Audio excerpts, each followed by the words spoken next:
2 утренника с утра. В обед еще в офисе поздравления. Вечером корпоратив. А тут придешь в гости к друзьям, они нормальный стул предложить не могут, как колченогий табурет. А? Что это за...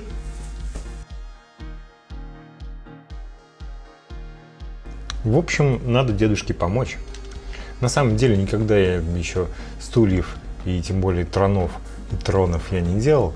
Рано или поздно, я думаю, это надо сделать. Начиная подготовку, за основу решил взять доски 20 на 200 на 20.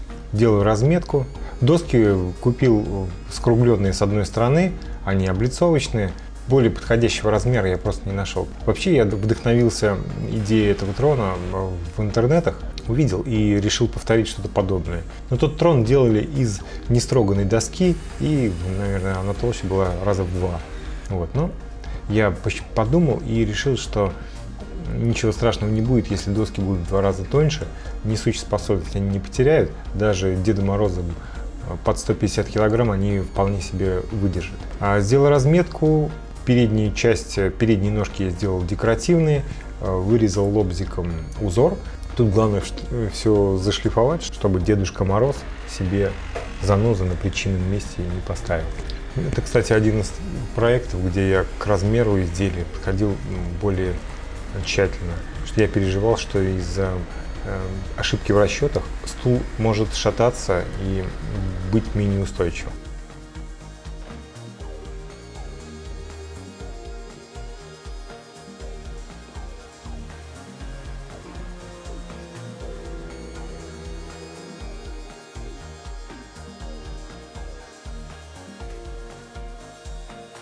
Задние ножки я сделал из той же самой доски, но немножечко сделал разрез под углом, чтобы спинка была немножечко, чтобы можно было на нее немного облокотиться.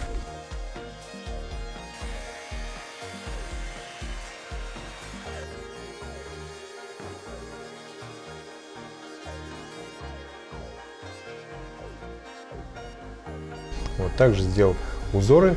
Чтобы сделать узоры, вырезы полукруглые, я взял обычный скотч, им делал разметку.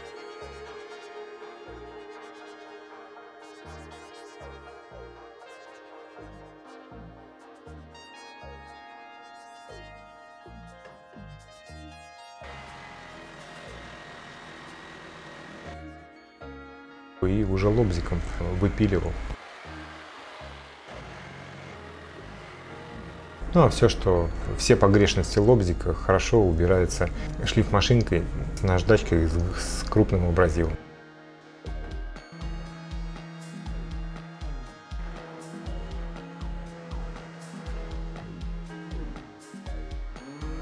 Собираю переднюю часть, обязательно засверливаю, потому что доски толстые и могут легко дать трещину. И чтобы усилить конструкцию, я сажаю каждую доску на 3 самореза, плюс еще клей ПВА. Это даст дополнительную прочность, будет меньше скрипа.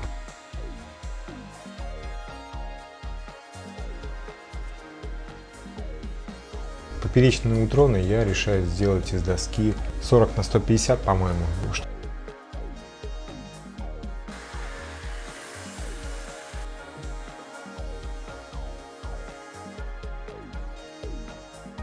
Чтобы облегчить немного конструкцию, я делаю разметку полукругом тем же самым скотчем.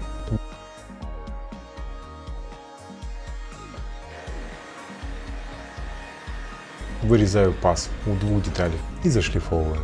Задние ножки у трона будут из ножек плавно переходить в спинку. И чтобы было удобнее крепить саму спинку, которую я буду делать отдельно, я решил соединить эти 2 ножки-спинки дополнительно еще поперечными.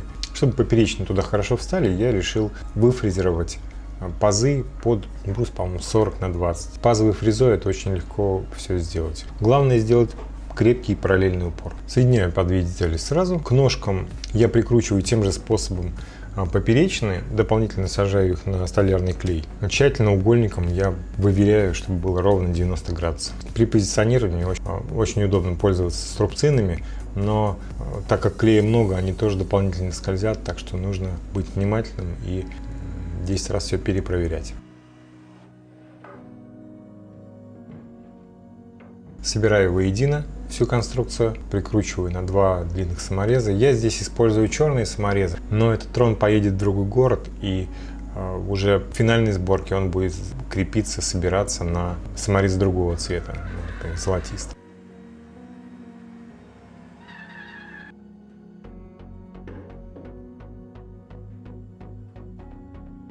Также усиливает поперечный, дополнительный, будет соединять заднюю часть трона. Угольником выверяю,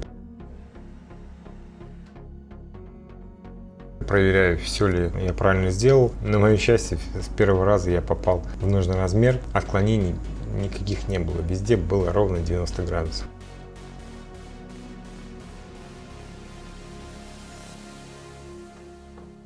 Отрезаю поперечные для спинки. Обязательно засверливаю, чтобы саморезами не разорвало тонкие планки.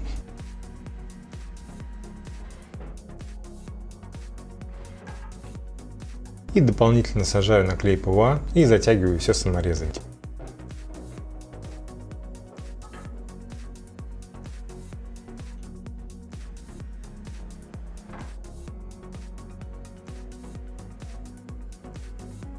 Теперь я делаю подлокотники. Здесь я уже произвольно нарисовал карандашом изгиб ручки. Лобзиком это легко вырезал сразу 2 детали. Они получились одинаковые.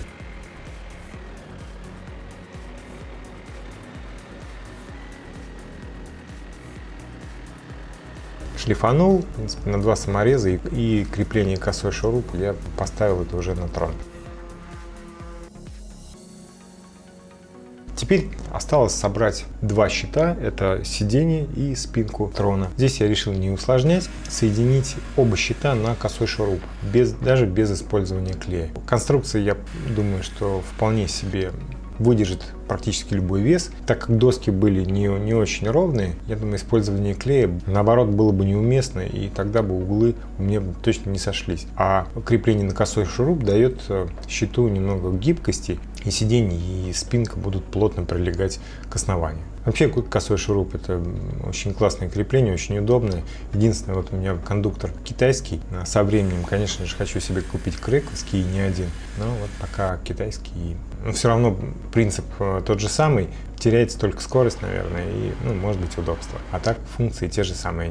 По той же схеме лобзиком закругляю углы, и кромочной фрезой с большим радиусом я скругляю сидушки. Старым дедовским способом на спинке я делаю разметку с помощью веревки и карандаша. Выверяю середину, подбираю нужный радиус и прочерчиваю. Все очень легко и достаточно точно. Сидушку я креплю также на косой шуруп. Это быстро и вполне себе эффективно. Долго думал, чем покрыть этот трон, каким маслом или краской. В итоге с покраской мне помогла жена, и мы решили покрыть это все маслом с воском. Белесый цвет нам очень понравился. Я думаю, это как раз трон должен быть яркий, светлый, и этот цвет как раз сюда, думаю, очень подходит. Решили наносить сразу же губкой, чтобы и материал сэкономить, и время. Масло сохло день, потом уже детали трона я поднял домой и собрал его уже полностью у себя дома. Все встало как надо. Материал сосна, он получился не очень тяжелый, но достаточно прочный.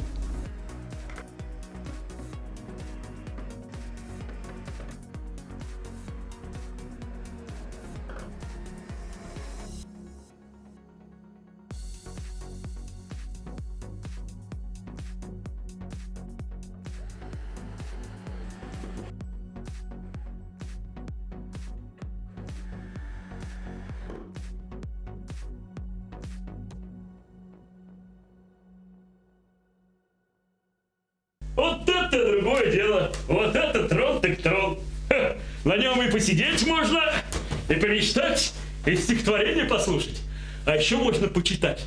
Потому что я объявляю конкурс за самое лучшее креативное стихотворение, которое вы напишите здесь в комментариях. Я подарю самый настоящий новогодний фокус. А итоги конкурса я подведу 15 декабря, так что смотрите внимательно.